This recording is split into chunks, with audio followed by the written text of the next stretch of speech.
Good morning students. मैं ए Jha, mathematics classes Purnia. आप लोगों का मेरे यूट्यूब चैनल ए झा मैथमेटिक्स क्लासेस पर स्वागत है। आज हम अपने 18th क्लास को स्टार्ट करने जा रहे हैं। क्लास स्टार्ट करने से पहले आप लोगों से एक छोटा रिक्वेस्ट है कि मेरे यूट्यूब चैनल को सब्सक्राइब कीजिए, बेल आइकन को दबाइए ताकि मेरा वीडियो आप लोगों तक सबसे पहले पहुंचे। तो चलिए आज हम चलते हैं अपनी 18th क्लास को, जहां आज हम मैट्रिक्स के 3.2 को फिनिश्ड करेंगे। तो चलिए यहाँ देखते हैं कैसे है। ये क्वेश्चन नंबर है 20। देख लीजिए, क्वेश्चन हम लिख दिए हैं। आप लोगों को क्वेश्चन लिखना नहीं है, सिर्फ हम क्वेश्चन इसीलिए लिखे हैं कि ताकि आप लोगों को एक एक पॉइंट को हम बता सके, क्योंकि आप तो नज़दीक में है नहीं। तो देखिए यहाँ क्या कह रहा है, क्वेश्चन पहले पढ़िए। The book shop, book shop means क्या होता है? दुकानदार। द बुक शॉप दुकानदार है। ऑफ ए पार्टिकुलर बुक्स, किसी खास बुक का दुकान है। बुक शॉप दुकान होता है, तो उस दुकान में ए पार्टिकुलर बुक्स, कोई खास बुक है। कौन कौन सा खास बुक है? 10 डजन। 10 डजन, डजन का क्या होता है? दर्जन। तो 10 डजन है केमिस्ट्री बुक्स।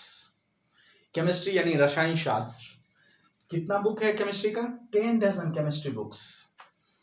8 डजन यानी 8 दर्जन फिजिक्स बुक्स। फिजिक्स भी समझ रहे हैं बहुत की, तो फिजिक्स बुक्स है 8 डजन यानी 8 दर्जन। और 10 दर्जन, 10 डजन इकोनॉमिक्स बुक, और 10 दर्जन इकोनॉमिक्स बुक भी है। यानी केमिस्ट्री का बुक भी 10 दर्जन है और इकोनॉमिक्स का बुक भी, इकोनॉमिक्स मीन्स होता है अर्थशास्त्र, अर्थशास्त्र का बुक भी 10 दर्जन है। देयर सेलिंग प्राइसेस, अब तो किताब तो है, किताब खरीदना, तो उसका सेलिंग प्राइस, सेलिंग मीन्स होता है बेचने वाला मूल्य, तो उसका selling prices, their selling prices यानी उसके बेचने वाला जो मूल्य है आर 80 रुपया, 60 रुपया, 40 रुपीज, यानी 80 रुपया, 60 रुपया और 40 रुपया ईच मीन्स होता है प्रत्येक, रिस्पेक्टिवली, क्रम से। यानी इस क्रम में केमिस्ट्री का बुक, एक बुक का दाम 60 रुपया, फिजिक्स का एक बुक का दाम 60, केमिस्ट्री का एक बुक का दाम 80 रुपया, फिजिक्स का एक बुक का दाम 60 रुपया और इकोनॉमिक्स यानी अर्थशास्त्र का एक बुक का दाम है 40 रुपया। अब यहाँ फाइंड द टोटल अमाउंट। अब टोटल अमाउंट क्या होगा?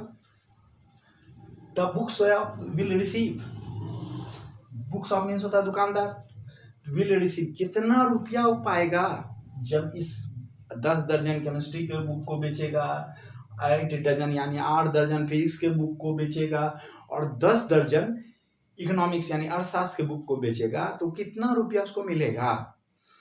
जबकि उसका एक यूनिट, एक किताब का दाम है।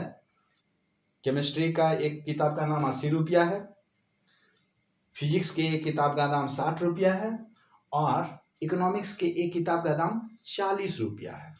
तो कैसे हम सॉल्व करेंगे? कह रहा है तो कितना, दुकानदार कितना रुपया टोटल, अगर ये टोटल बुक बेचेगा तो कितना रुपया मिलेगा उसको जब बेचेगा? तो the books of will receive, दुकानदार कितना पाएगा फ्रॉम सेलिंग, बेचकर, ऑल द बुक्स, सभी किताब को बेचकर, यूजिंग मैट्रिक्स अलजेब्रा। आपको कहता है यहाँ मैट्रिक्स मीन्स होता है आव्यूह, मैट्रिक्स तो जान ही रहे हैं, अलजेब्रा बीजगणित, यानी आव्यूह का बीजगणित है, यानी मैट्रिक्स अलजेब्रा का यूज करते हुए इसका यूज करना, यानी in whole and sole matrix का यूज करना। कैसे करेंगे? अब देखिए यहाँ सबसे पहले इस तरह का किताब अगर सॉल्व करने के लिए बोले तो सबसे पहले देखिए कि नंबर ऑफ बुक्स क्या है। पहले जितना बुक लेंगे उतना का रुपया देंगे उसको, तो पहले आपको देखना है नंबर ऑफ बुक्स कितना लेना है। तो नंबर ऑफ बुक्स यहाँ पे हम लिखे हैं नंबर ऑफ केमिस्ट्री बुक्स, यानी रसायन शास्त्र के किताबों की संख्या। नंबर ऑफ केमिस्ट्री बुक्स वैसे भी आप पकड़ सकते हैं, केमिस्ट्री यानी रसायन शास्त्र के बुकों की संख्या कितना है? 10 डजन। 10 डजन का अर्थ क्या हुआ? एक दर्जन। एक 1 डजन का अर्थ होता है एक दर्जन, तो 10 दर्जन है, तो 10 गुना 12 120, यानी केमिस्ट्री का टोटल बुक्स कितना है? 120। Number of physics books 8 dozen, यानी 8 को 12 से गुना कर दिए 96। उसके बाद देखिए एंड और नंबर ऑफ इकोनॉमिक्स बुक्स, अर्थशास्त्र का जो बुक है उसका कितना है 10 डजन, यानी 10 दर्जन है। तो 10 को 12 से फिर गुना कर दिए 120, यानी केमिस्ट्री का टोटल बुक कितना है 120। फिजिक्स का कितना बुक है 12 96, और इकोनॉमिक्स का बुक कितना है तो फिर 120। ये आपका नंबर ऑफ बुक्स निकल गया। अब इसको सॉल्व कैसे करते हैं देखिए, number of books can be written in row matrix, यानी बुकों की संख्या को आपको लिखना है किसमें, रो मैट्रिक्स में। रो मैट्रिक्स में आप कैसे लिखिएगा, देखिए ऐसे, यहां कितना है, केमिस्ट्री का बुक कितना है 120, फिजिक्स का बुक कितना है 96, और इकोनॉमिक्स का बुक कितना है फिर 120। यही हम लिखना चाह रहे थे कि ये मेरा नंबर ऑफ बुक्स आ गया। इसको यहां लिख दीजिए 120 96 120। तो नंबर ऑफ बुक्स यानी किताबों की संख्या को कैन बी रिटन, लिखा जा सकता है, वही चीज लिखे, number of books can be written row matrix, यानी किताबों की संख्या को रो मैट्रिक्स में लिख सकते हैं। रो मैट्रिक्स समझ रहे हैं ना, ऐसा मैट्रिक्स जिसमें एक रो हो, तो देख लीजिए एक रो में, तो किताबों की संख्या को किस में लिखे, रो मैट्रिक्स में। अब क्या करना है, अगला स्टेप जब बताएंगे तो उसमें लिखाएंगे कि यूनिट प्राइस जो है सब बुक का, उसको लिखना है कॉलम में और दोनों गुना कर देना। जल्दी से इसको लिखिए, आगे बढ़ेंगे, जल्दी लिखिए। अब यहां देखिए, और उसका जो है क्या लिखे हैं, and their unit price. Unit price means क्या होता है, एक, प्रत्येक का दाम। उनके प्रत्येक किताबों के मूल्य को किसमें लिखना है, कॉलम मैट्रिक्स में। वही चीज लिखे, एंड देयर यूनिट प्राइस, यानी एक मूल्य का दाम को लिखना है इन कॉलम मैट्रिक्स। कॉलम मैट्रिक्स समझ रहे हैं, स्तंभाव्यूह, और उसी को हम हिंदी में लिख दिया, उनके प्रत्येक किताबों के मूल्य को कॉलम, यानी देख लीजिए यहाँ क्लियर कट है कि किताबों की संख्या को लिखना है रो मैट्रिक्स में लिख चुके हैं, और उसके यूनिट प्राइस जो होता है, जो एक किताब का दाम है, एक केमिस्ट्री के बुक का दाम, एक फिजिक्स के बुक का दाम, एक इकोनॉमिक्स यानी अर्थशास्त्र के बुक का दाम को लिखना है किसमें, कॉलम मैट्रिक्स में। तो दोनों को लिखने के बाद आगे करेंगे।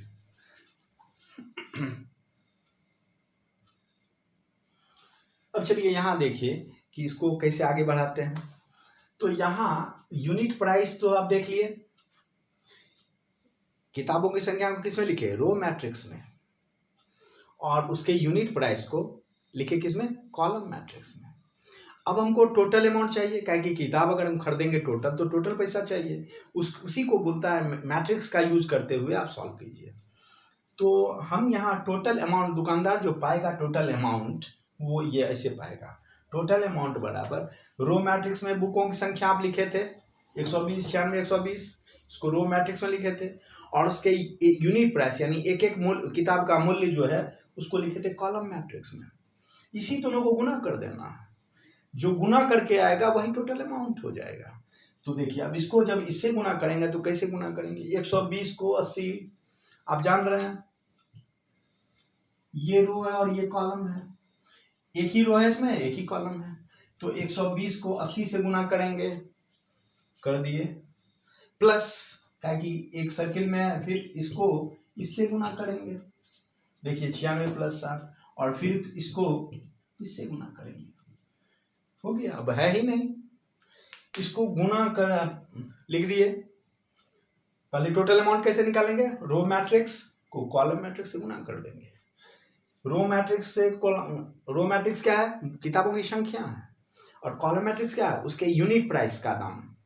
तो दोनों को गुना करने पे इतना आया, 120 को 80, 96 को 60 और 120 को 40 से गुना किया। अब इसको गुना करके हम लिखे 9600, 5760 और 4800। अब जल्दी से यहाँ तक लिखिए तब हम आगे बढ़ेंगे, क्वेश्चन सॉल्व, कुछ नहीं है, लिखिए अब यहाँ देखिए क्या किए, इसको तो गुना कर दिए, इसको गुना करने के बाद ये आया 9600, ये 5760 और ये 4800, जब गुना किए। अब यहाँ पे इसी को लिख दिए, टोटल जोड़ के कितना हुआ 20160, गुना जोड़िए इसको, देखिए 20160 आता है कि नहीं।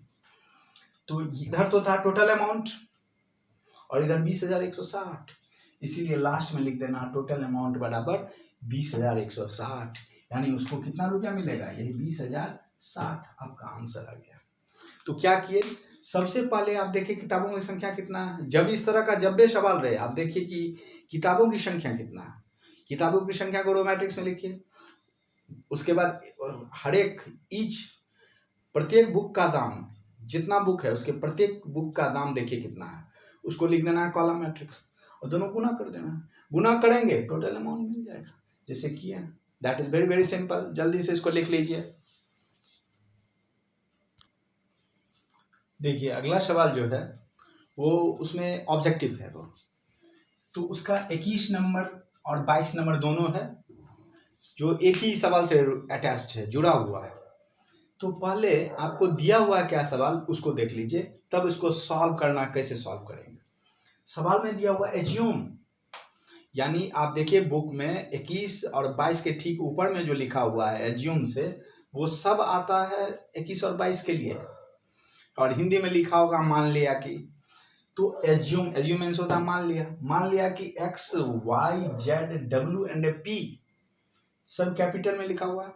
जाहिर है कि आर मैट्रिसेस, सारा आव्यूह है, सारा मैट्रिसेस है, और उसका ऑर्डर दिया हुआ है ये, यानी एक्स का ऑर्डर क्या है 2/n, देख लीजिए एक्स का ऑर्डर 2/n, वाई का ऑर्डर 3/k, जेड का ऑर्डर 2/p, डब्ल्यू का ऑर्डर n/3 और p का ऑर्डर p/k।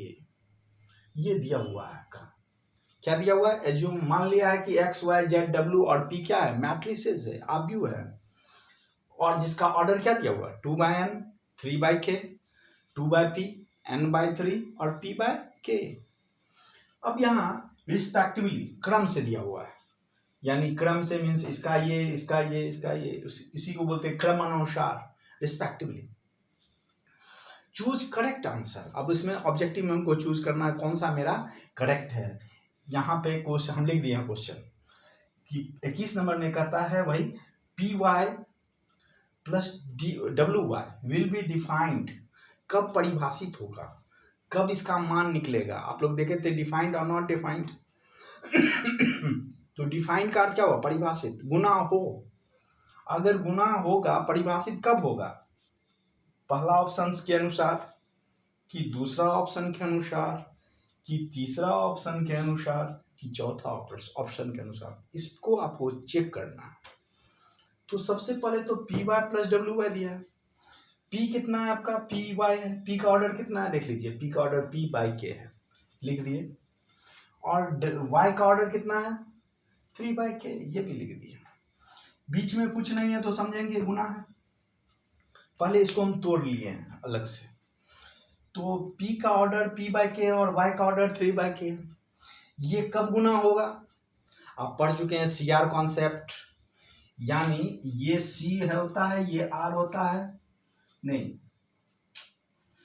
CR कॉन्सेप्ट में ये तो हमेशा पहला रो होता है और ये कॉलम होता है, ये पहला रो होता है और ये कॉलम होता है, तो जानते हैं आप लोग। तो CR कॉन्सेप्ट में क्या है कि ये C और ये R जब बराबर होगा तभी गुना हो सकता है, अगर दोनों बराबर नहीं होता है तो आप लिख चुके हैं थ्योरी, देखिए लिखते हैं नॉट डिफाइंड, यानी गुना ही नहीं होगा। नॉट डिफाइंड का अर्थ क्या हुआ, गुना नहीं होना, यानी कोई मान नहीं निकलेगा, इसी को नॉट डिफाइंड बोलते हैं। और जब गुना होता है तो जो मान निकलता है वो डिफाइंड हो गया। तो p इंटू वाई कब डिफाइंड होगा, देख लीजिए, p का ऑर्डर है p/k और y का ऑर्डर 3/k, तो p हो गया रो, इस p के लिए ये कैपिटल P है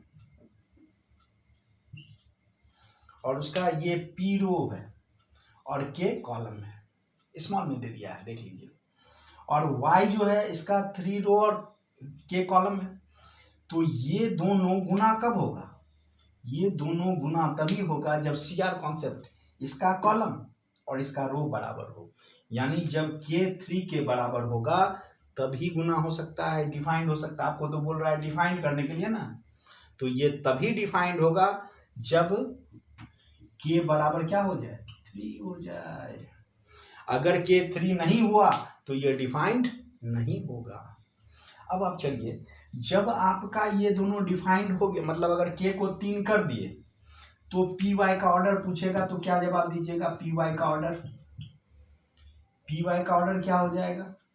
आप जानते हैं कि जब ये दोनों बराबर हो जाता है तो क्या लेते हैं? इसको और इसको, यानी ये तो समाप्त हो गया, ये रो और कॉलम समाप्त करके बराबर कर दिया, तो अब बचा क्या है? इधर पी और इधर के, यानी पी वाई का ऑर्डर क्या हो जाएगा?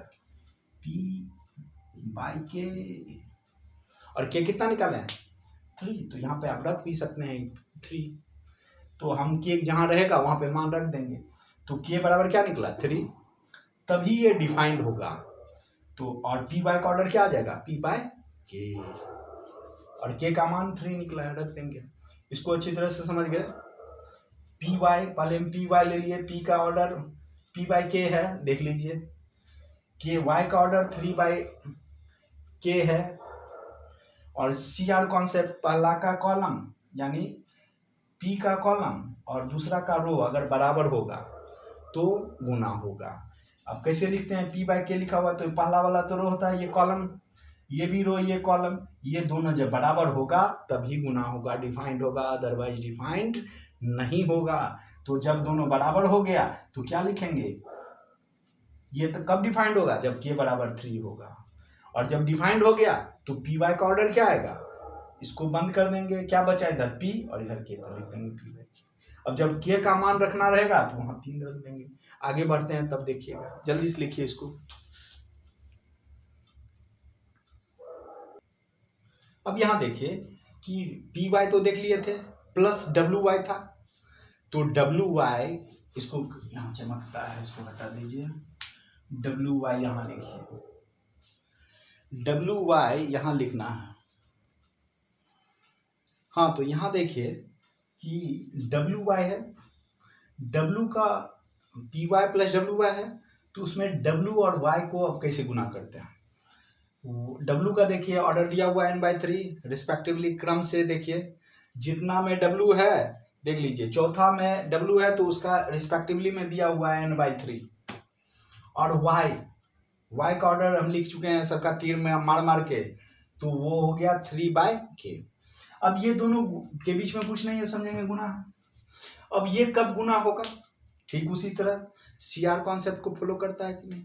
ये तो जानते हैं रो होता है, ये कॉलम होता है, ये रो होता है और ये कॉलम होता है। अब सी आर कॉन्सेप्ट क्या है? ये सी और ये आर, ये देखिए ये दोनों बराबर है या नहीं है? आप देख लीजिए, सी भी 3 है और आर भी 3 है, दोनों बराबर है। जब सी आर कॉन्सेप्ट बराबर, सी और आर बराबर है तो गुना होगा, और गुना होने के बाद ऑर्डर क्या आ जाएगा? डब्ल्यू वाई का, देख लीजिए डब्ल्यू वाई का ऑर्डर कितना आएगा? आप तो जानते हैं सी आर कॉन्सेप्ट होता है तो ये तो समाप्त हो जाता है, और क्या बच जाता है? इधर एन और इधर के, इसलिए इसका ऑर्डर क्या हो जाएगा? n/k। अब आप देख लीजिए पी वाई का ऑर्डर आप ऑलरेडी लिख चुके हैं, p/k देखिए हम बताए वहां पे, और डब्ल्यू वाई का ऑर्डर कितना है? n/k। अब क्या दिया हुआ है दोनों के बीच में? P Y plus W Y, P Y का ऑर्डर कितना है? p/k है, और डब्ल्यू वाई का ऑर्डर कितना है? n/k है। ठीक है, आपका ऑलरेडी k निकाल चुके हैं, k किसके बराबर आया था? 3 के बराबर। ओके, अब यहां देखिए दो मैट्रिक्स कब जुटेगा? आप जानते हैं दो मैट्रिक्स कब जुटता है? जब दोनों का ऑर्डर सेम हो। डिफिनेशन लिखा है, दो मैट्रिक्स तभी जुटेगा, सिर्फ जुटेगा नहीं घटेगा भी। अगर यहाँ तो प्लस है ना, जब जुटेगा या घटेगा, दोनों के केस में दोनों का ऑर्डर सेम होगा तभी जुटेगा या घटेगा। तो देख लीजिए इसका ऑर्डर कितना है? p/k, इसका ऑर्डर कितना है? n/k। तो क्या ये जुटेगा? ये कब जुटेगा? जब दोनों का ऑर्डर सेम हो जाए, यानी ये p इस n के बराबर हो जाए और यहाँ तो k इस k के बराबर है और k का मान आप तो ऑलरेडी 3 निकल चुके हैं। तो ये कब जुटेगा? जब e p n के बराबर हो जाए, दोनों का ऑर्डर सेम हो। ऑर्डर सेम हो, ऑर्डर कैसे सेम होगा? जब ये इसका जितना रो रहेगा उतना ही रो इसका होगा, जितना कॉलम इसका होगा उतना ही कॉलम इसका होगा, तभी जुटेगा, अदरवाइज नहीं जुटेगा। तो देख लीजिए इसमें रो कितना है p, ये कब जुटेगा? जब इसका रो इसके रो के बराबर हो। इसका रो कितना है p और इसका रो n, ये रो ये कॉलम ये रो ये कॉलम। तो दो मैट्रिक्स तभी जुटता है जब दोनों का ऑर्डर सेम हो। ऑर्डर सेम का अर्थ क्या हुआ? जितना रो इसमें हो उतना ही रो इसमें हो। तो ये कब होगा? जब p n के बराबर होगा और k तो k के बराबर है, ऑलरेडी हम k निकाल चुके हैं 3। अब देख लीजिए किस ऑप्शन में आपको मिल रहा है, k बराबर 3 और p बराबर n, वही उसका आंसर हो जाएगा। तो जल्दी से लिखिए इसको, इसका आंसर देखिए क्या हो, किस में मारिएगा टिक? k बराबर 3 और p बराबर n, यानी ऑप्शन नंबर देख लीजिए ए में मारेंगे, डायरेक्ट आ गया है, कहीं कुछ इधर उधर देखना नहीं है।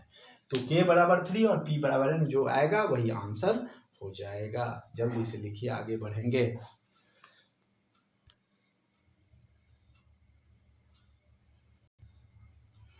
देखिए अब अगला सवाल क्या कर रहा है, इसको थोड़ा ध्यान से देखिए कि इसका ही 22 नंबर है, 21-22 दोनों के लिए एक ही दिया हुआ है ऑर्डर। तो इसमें कर रहा है 22 नंबर में, इफ n बराबर p, n अगर p है तब ऑर्डर ऑफ द मैट्रिक्स, तब इस मैट्रिक्स का ऑर्डर क्या होगा ये बताना है। 4 ऑप्शन दिया हुआ और इसमें एक में टिक मारना है। कैसे देखेंगे? तो 7x - 5z। अब देखिए यहाँ 7x - 5z है, x का ऑर्डर आप जानते हैं 2/n और 5z का ऑर्डर क्या हो जाएगा? z का ऑर्डर कितना दिया हुआ? 2/5। अब बच्चा यहाँ सोचता है 7 कांस्टेंट से जब किसी मैट्रिक्स को गुना करते हैं तो उसके ऑर्डर पे कोई इफेक्ट पड़ता है? जैसे मान लीजिए अगर ये 2 3 5 है, इसमें 4 से अगर गुना कर दिया जाए तो कितना लिखिएगा? 8 12 20। अब आपसे पूछेगा इस मैट्रिक्स का ऑर्डर कितना और इस मैट्रिक्स का ऑर्डर है कितना है, तो क्या बताइएगा? जो इस मैट्रिक्स का ऑर्डर है वही ये मैट्रिक्स का ऑर्डर होगा। देख लीजिए, तो जब भी हम कोई भी कांस्टेंट यानी अदिश राशि, कांस्टेंट जो कि जिसका मान बदले नहीं, उससे जब गुना करते हैं तो मैट्रिक्स पे कोई इफेक्ट नहीं पड़ता। अभी भी जो एक रो और 3 कॉलम है, गुना करने के बाद कितना आया? वही एक रो और 3 कॉलम। तो जब संख्या को किसी भी मैट्रिक्स से गुना किया जाता है तो उसके ऑर्डर पे कोई इफेक्ट नहीं पड़ता है। जो पहले ऑर्डर था वही अब भी होगा। यहाँ देख लीजिए, इसका एकदम क्लियर एग्जाम्पल दिए हैं। तो उसी बेसिस पे, ऑन द बेसिस पे हम आगे बढ़ेंगे। तो यहाँ देखिए, इसको मिटा देते हैं। यहाँ क्या है? x है, 7x है, x का ऑर्डर कितना है? 2/n। उसको कांस्टेंट 7 से गुना किया तो उसके ऑर्डर पे कोई इफेक्ट नहीं पड़ेगा, अभी जस्ट देख लिए हैं। उसी तरह z का ऑर्डर 2/p है, उसमें अगर 5 से गुना करेंगे, कांस्टेंट है 5, तो उसके ऑर्डर पे कोई इफेक्ट नहीं पड़ेगा, तो उसका ऑर्डर भी 2/p। तो ये 2/n। तो अब आपसे अगर पूछेगा 7x का ऑर्डर क्या होगा बताइए, तो वही बोलिएगा जो x का ऑर्डर है वही 7x का ऑर्डर है, जो 5z का ऑर्डर है वही 5z का ऑर्डर है। आपको उसमें एकदम नहीं संकोच करना है, हेजिटेशन रखना है कि x का ऑर्डर 2/n हुआ तो 7, यहाँ बहुत बच्चा क्या करेगा, इसमें 7 से गुना कर देगा, इसमें 7n से गुना कर देगा। नहीं, जो x का ऑर्डर अभी जस्ट देखे हैं उसी बेसिस पे 7x का ऑर्डर 2/n है तो 7x का भी ऑर्डर 2/n हो गया। z का ऑर्डर 2/p है तो 5z का भी ऑर्डर p हो गया। अब आप चलिए, दो मैट्रिक्स हम अभी तुरंत बताए थे, दो मैट्रिक्स कब जुटता है या घटता है? दो मैट्रिक्स तभी घटेगा या जुटेगा जब दोनों का ऑर्डर सेम हो, यानी इसमें जितना रो हो उतना ही रो इसमें हो, जितना कॉलम इसमें हो उतना ही कॉलम इसमें हो। देख लीजिए, दोनों में ये रो है और ये कॉलम है, ये रो है ये कॉलम है। तो आप यहाँ देखिए, इसका रो कितना है? 2, इसका भी रो 2 है। अब इसका कॉलम देखिए, इसका कॉलम n है और इसका कॉलम p है, लेकिन यहाँ आपको कह रहा है सवाल में कि n बराबर p है, तो ऑटोमेटिक n बराबर p है, तो ये मेरा इसको आप p के जगह n भी लिख सकते हैं। यानी आप अगर चाहिए तो इसको लिख सकते हैं 7x माइनस 5z, इसका ऑर्डर क्या लिखिएगा 2/n, और इसका ऑर्डर भी 2/n। क्या है, क्या कि आप जान रहे हैं यहाँ दिया हुआ है n बराबर p, यानी p के जगह हम n रख सकते हैं। जब p के जगह n रख दिया, आप देखिए दोनों का ऑर्डर सेम हो गया, तो ये भी 2/n हो गया, ये भी 2/n हो गया। यानी जब दोनों का ऑर्डर सेम हो तो आराम से घटता है या जुड़ता है। अब मान लीजिए इसको हम लिखना चाहें तो कैसे आगे लिखेंगे ये बताइए। 7x माइनस 5z है, इसका ऑर्डर अगर आपसे पूछेगा क्या होगा तो क्या जवाब दीजिएगा ये बताइए। इसका ऑर्डर इसका ऑर्डर बताइए क्या होगा, बता सकते हैं। देखिए ये कितना का ऑर्डर का है 2/n का, ये कितना है 2/n का, ये 2/n, ये भी 2/n, घटाने के बाद जो आएगा ऑटोमेटिक वो भी 2/n। आप देखें अगर 2/2 मैट्रिक्स का है इधर और वो भी दूसरा भी है 2/2 मैट्रिक्स का, तो घटेगा या जुटेगा तो उसके बाद 2/2 ही बनेगा। 2 रो 2 कॉलम इसमें भी था, 2 रो 2 कॉलम इसमें भी था, तो कैसे बन जाएगा 3 रो 3 कॉलम। तो जितना ऑर्डर इसका होगा उतना ही ऑर्डर इसका होगा, और दोनों घटेगा तब कब, जब दोनों का ऑर्डर सेम हो। देख लीजिए हम यहाँ ऑर्डर दोनों का सेम कर दिए हैं। पहले तो ये 2/n 2/p, अब यहाँ p के जगह हम n रख सकते हैं, क्या कि p मेरा n दिया हुआ n बराबर p, तो p बराबर n भी लिख सकते हैं, तो लिख दिए।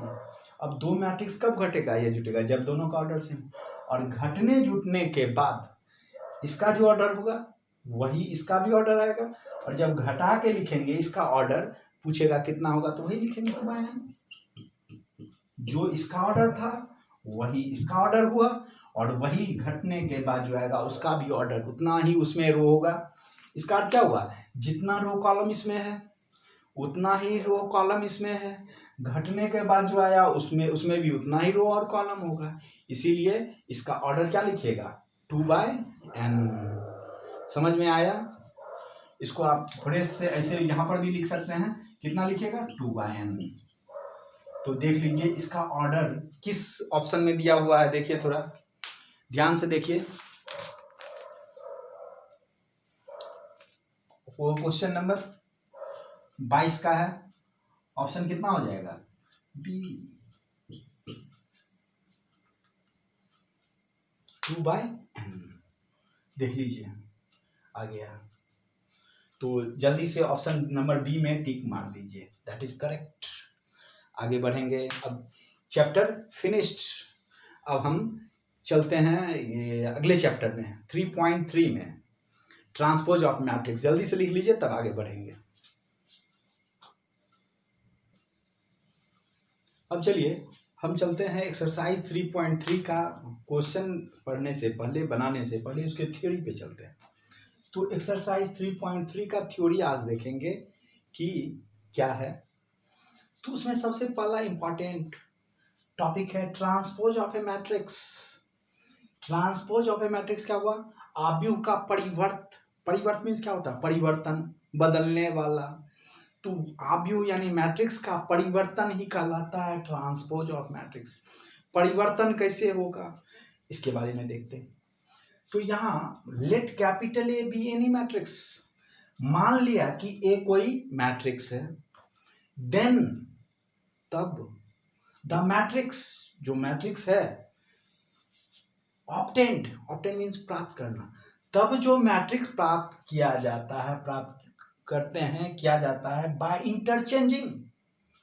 बाय इंटरचेंजिंग मीन्स क्या, अदला बदली कर ऑफ देयर, किसको अदला बदली कर, of their rows and columns, उसके रो और कॉलमों को अदला बदली करने पर जो नया मैट्रिक्स पाते हैं उसी को बोलते हैं इज कॉल्ड ट्रांसपोज ऑफ ए, यानी एक का परिवर्त, एक का परिवर्त। It is denoted by either, इसको हम सूचित करते हैं ए डैश या ए टी से, उसी को हम हिंदी में ट्रांसफॉर्म किए हैं। यदि ए कोई मैट्रिक्स हो,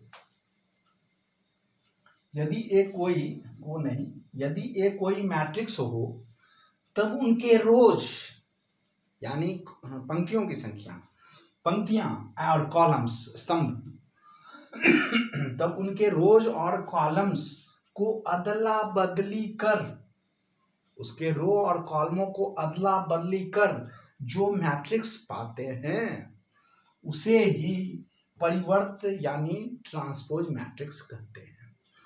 यानी सिंपलेस्ट है, ट्रांसपोज ऑफ मैट्रिक्स का अर्थ हो गया परिवर्त, परिवर्तन किसका, मैट्रिक्स का परिवर्तन।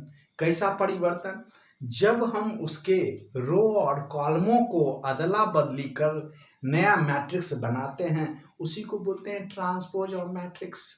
और इसे जनरली कैपिटल ए डैश से सूचित करते हैं। अगर ये कोई मैट्रिक्स है तो उसका ट्रांसपोज ए डैश या ए टी से लिखते हैं, उसी को लिखे हैं कि इट इज डिनोटेड बाय, से सूचित किया जाता है किससे, या तो ए डैश से या ए टी से।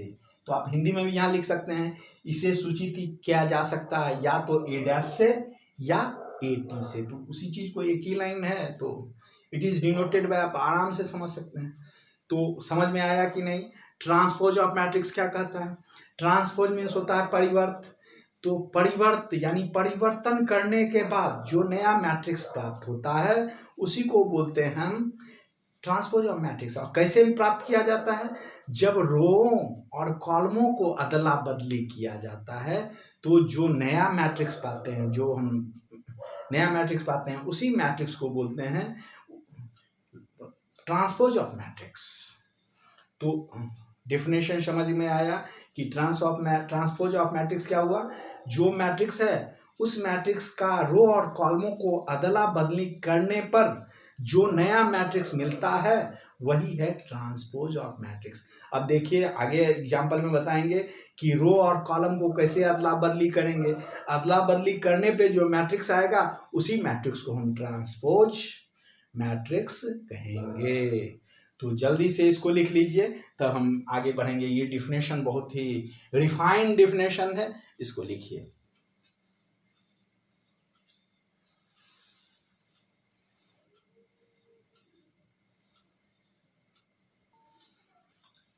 अब यहाँ देखिए इसका हम एक एग्जाम्पल तैयार किए हैं ट्रांसपोज ऑफ मैट्रिक्स का। एग्जाम्पल कहता है कोई मैट्रिक्स ए है जो लिखा हुआ 1 2 3 4 5 6 ऐसे करके लिखा हुआ है। और देखिए इसमें रो कितना है, 1 2, बार बार देख चुके हैं, 2 रो है। और कॉलम कितना है, 1 2 3, इसीलिए पहले रो लिखते हैं तब कॉलम। अब जो हम ट्रांसपोज क्या होता है, ट्रांसपोज बताए थे कि जब मैट्रिक्स को हम मैट्रिक्स में रो और कॉलम को अदला बदली करते हैं और तब जो नया मैट्रिक्स बनता है उसी को ट्रांसपोज ऑफ मैट्रिक्स बोलते हैं।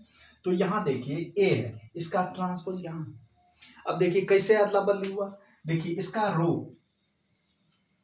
रो को क्या बना दिए, अदला बदली कॉलम बना दिए। देख लीजिए ये कॉलम बन गया, जो इसका रो में है वही इसका कॉलम में है, जो इसका रो में है वही इसका कॉलम में है, देख लीजिए।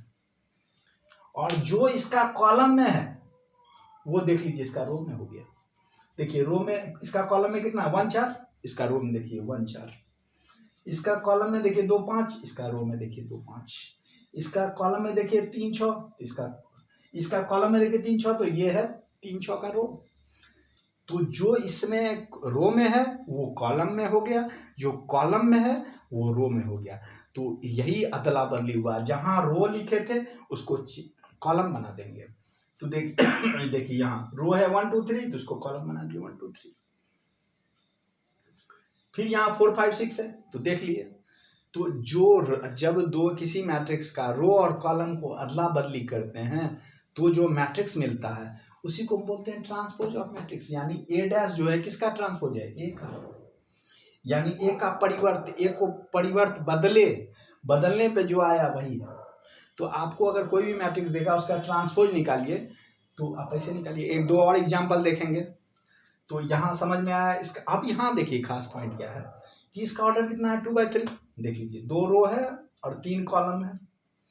ठीक इसमें देखिए 3 रो है, 1 2 3 और कॉलम 2 है, इसीलिए 3 रो, पहले रो लिखते हैं फिर कॉलम। देख लीजिए इसका ऑर्डर 2/3, तो इसका ऑर्डर कितना निकला 3/2।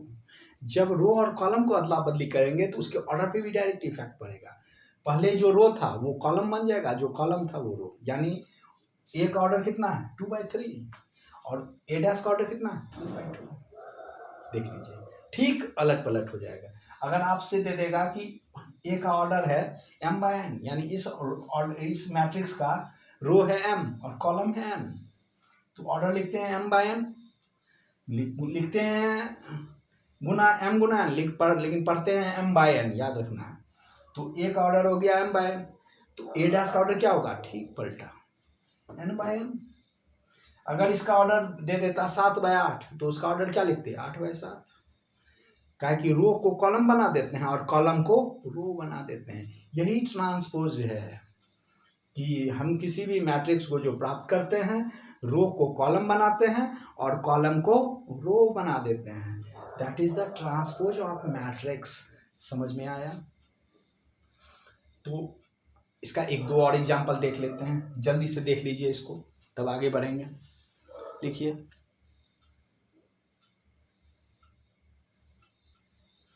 थोड़ा ध्यान से, अगर कोई मैट्रिक्स x है 1 2 ऐसे लिखा हुआ है 1 2 5 6 7 8 9 4 3, इसमें आपसे पूछेगा रो कितना है, तो आप जान रहे हैं 1 रो 2 रो 3 रो, कॉलम कितना है वर्टिकली देख लीजिए, तो 3 रो और 3 कॉलम है इसमें, ठीक है। लेकिन अब इसका हमको ट्रांसपोज निकालना है, कैसे निकालेंगे x का ट्रांसपोज? x का ट्रांसपोज को हम x डैश से भी दिखाते हैं और कभी कभी xt से भी दिखाते हैं, आप चाहे इसका यूज कीजिए या इसका यूज कीजिए, दोनों बात सेम है। अब यहाँ ट्रांसपोज जब करेंगे तो इसका रो को कॉलम बना दीजिए, इसका रो क्या है 1 2 5 है, इसको कॉलम बनाइए, तो क्या लिखिएगा 1 2 5, जो पहले रो में था अब क्या बन रहा है कॉलम में। फिर यहाँ दूसरा रो में क्या दिया हुआ है 6 7 8, इसको फिर कॉलम बना दीजिए 6 7 8, और फिर देखिए यहाँ 9 4 3 है, तो इसको भी कॉलम बना दीजिए, रो में है ना, इसको कॉलम बना, जो रो में है उसको कॉलम तुरंत बना दीजिए, तो ये 9 4 3, अब आपका एक नया मैट्रिक्स मिल गया। यही matrix is obtained from that matrix by interchanging the rows and columns, यानी रो और कॉलम को अदला बदली करने पे जो मैट्रिक्स प्राप्त करते हैं वही ट्रांसपोज मैट्रिक्स है। देख लीजिए 1 2 5 इसका रो है, इसका कॉलम बन गया, इसका रो है, इसका कॉलम बन गया, इसका रो है, इसका कॉलम बन गया। और देखिएगा अगर कॉलम जो है इसका कॉलम इसका रो हो जाएगा, देख लीजिए 1 6 9 कॉलम में है तो ये रो हो गया, कॉलम में है तो रो हो गया, कॉलम में है तो रो हो गया। तो रो कॉलम में बदल जाता है और कॉलम जो रो में बदल जाता है, करने के बाद जो नया मैट्रिक्स आता है उसी को हमको क्या बोलते हैं ट्रांसपोज ऑफ मैट्रिक्स, यानी आव्यूह का परिवर्त। यहाँ क्या है 3/3 ऑर्डर है, तो ऑटोमेटिकली पलटेंगे तो वही 3/3, तो इसलिए इसका भी ऑर्डर 3/3। लेकिन अगर कोई मान लीजिए बी है जिसका ऑर्डर कितना है n/s है, तो बी डैश का ऑर्डर क्या होगा, यानी उसके ट्रांसपोज का ऑर्डर क्या होगा, आप जान रहे हैं, इसके ट्रांसपोज का ऑर्डर ठीक पलट देंगे s/n। लेकिन यहाँ क्या है 3/3, इसीलिए पता नहीं चलता है, तो दोनों सेम ही होगा, पलटेंगे तो भी। तो ट्रांसपोज समझ में आया कि नहीं? इसको हम अच्छे ढंग से रिप्रेजेंट करने का कोशिश किए हैं कि ट्रांसपोज क्या होता है। जल्दी से लिखिए तब आगे बढ़ेंगे।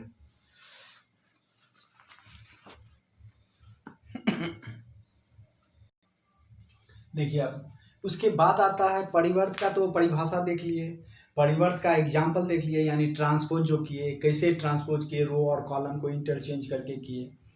ये तो समझ गए कि डिफिनेशन भी समझ गए, डिफिनेशन समझे तब एग्जाम्पल बना कि ऐसा मैट्रिक्स जिसका हम रो और कॉलम को इंटरचेंज करते हैं, अदला बदली करते हैं, तो जो नया मैट्रिक्स मिलता है वही ट्रांसपोज है। वहाँ के बाद अब क्या है, ये प्रॉपर्टीज ऑफ ट्रांसपोज, यानी प्रॉपर्टीज ऑफ ट्रांसपोज का अर्थ हो गया परिवर्त के गुण, परिवर्तन जो होता है उसका गुण भी ये कुछ है, वही कहलाता है प्रॉपर्टीज ऑफ ट्रांसपोज। इसका पहला क्या है देख लीजिए, पहला है ए प्लस बी का डैश अगर आपसे पूछेगा क्या जवाब दीजिएगा, तो क्या बोलिएगा? ए प्लस बी का डैश जब लिखना रहेगा तो लिखिएगा A dash plus B dash, direct. A plus B का डैश रहेगा तो A dash plus B dash. अगर यहीं माइनस हो जाएगा तो यहाँ पे माइनस दे देंगे। प्लस के लिए भी है ये और माइनस के लिए भी है, तो दोनों एक ही साथ एग्जाम्पल लगे। दूसरा, अगर हमारा ए डैश का डैश पूछता है कितना होगा तो क्या जवाब दीजिए? ए डैश का डैश, ट्रांसपोज का ट्रांसपोज यानी एंटी का एंटी, ए डैश का डैश क्या होगा? ये हो जाएगा। आप करिएगा, निकालिए। ए बराबर अगर दे दे 1 2 3 4 तो ए डैश क्या निकालिएगा? ए डैश निकालिएगा 1 2 3 4, रो और कॉलम को चेंज कीजिए। और जब इसका आप ट्रांसपोज फिर निकालिएगा तब क्या कीजिएगा? इसका ट्रांसपोज देख लीजिए, इसका जब ट्रांसपोज कीजिएगा फिर इसको रो और कॉलम में चेंज कीजिएगा, तो रो 1 3 और 2 4 देख लीजिए। ए डैश जब किए, रो को कॉलम बना दिए, रो को कॉलम बना दिए, तो नया मैट्रिक्स मिला। और फिर इसका ट्रांसपोज जब किए, ए डैश का डैश, तो फिर ये रो था कॉलम बन गया, रो था कॉलम बन गया। देखिए ये और ये देखिए दोनों सेम है, देख लीजिए 1 2 3 4 1 2 3 4, इसीलिए लिखे हैं ए डैश का डैश बराबर A. That is very very important, यानी एंटी का एंटी, एंटी का एंटी दोस्त। तो उसी तरह यहाँ पर भी डैश का डैश जब पूछेगा तो ये। अब यहाँ पे क्या है, अगर आपसे पूछेगा कि ए डैश का डैश, तब क्या जवाब दीजिए? देखिए यहाँ सिंपलेस्ट तरीका बताते हैं। देखिए इसमें कई बार डैश लिखा हुआ? 3 बार। अगर विषम बार मिले, सम बार नहीं, ऑड बार यानी विषम बार, देखिए 1 2 3 है तो आप डायरेक्ट लिखिएगा ए डैश। अगर मान लीजिए ए डैश का डैश, देख लीजिए थोड़ा ध्यान से। अब यहाँ पे ए डैश का डैश, देखिए यहाँ गिनिए कई बार है, 1 2 3 4 यानी सम बार हो गया। सम मीन्स तो जानते हैं इवन नंबर, तो सम संख्या बार आया, 1 2 3 4 बार आया, तो इसीलिए आप उसको क्या लिखिएगा पता? डायरेक्ट गिनना है। अगर विषम बार आता है तो ए डैश, सम बार आता है तो ए। अगर यही 6 बार रहता तो भी ए लिखते, 10 बार रहता डैश, 10 बार डैश दे देता तो भी ए लिखते, लेकिन भाई 11 बार रहता यानी 11 में विषम बार डैश डैश रहता तो ए डैश लिखते। ये शॉर्टेस्ट मेथड हो गया। अब कितनों डैश रहेगा आप तुरंत निकाल लीजिए, सिर्फ गिन लीजिए, गिनते जाइए। अगर 5 बार है तो ए डैश हो जाएगा, 9 बार है तो ए डैश हो जाएगा, 10 बार है डैश, अगर डैश डैश डैश जैसे यहाँ 4 बार है उसी तक गिनते जाइएगा, 10 बार आएगा तो ए लिख देना। तो सम बार जब रहेगा तो ए लिखना है, विषम बार रहेगा 3 बार रहे, 5 बार रहे, 10 बार 11 बार रहे तो डैश लिख देना। That is the property of transpose. जल्दी से लिखिए इसको तब आगे बढ़ेंगे। देखिए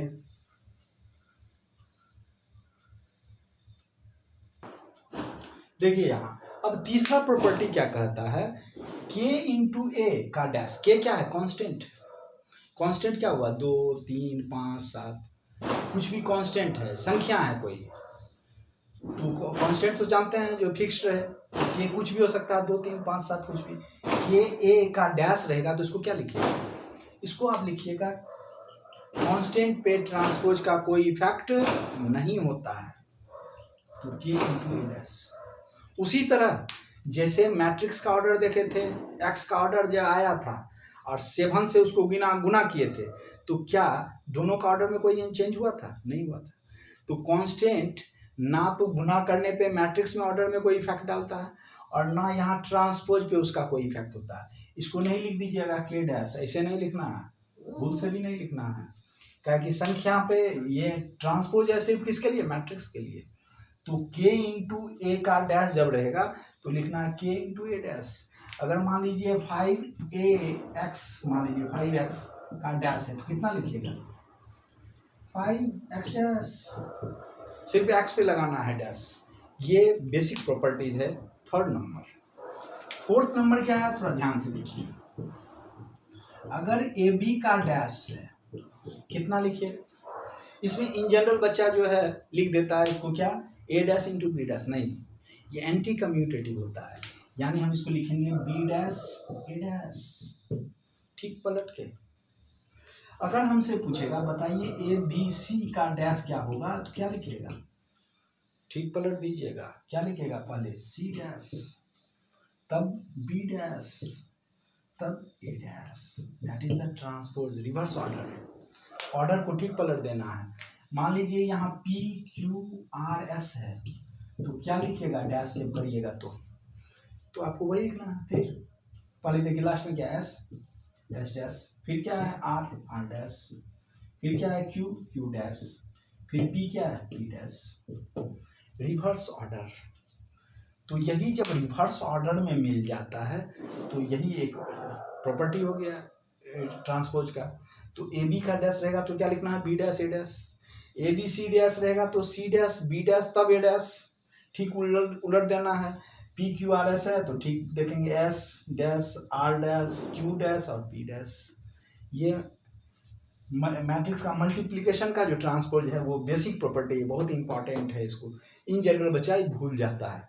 तो याद रखना ए बी का dash means B dash A dash, इसको कभी नहीं लिखना है आपको ए बी का डैश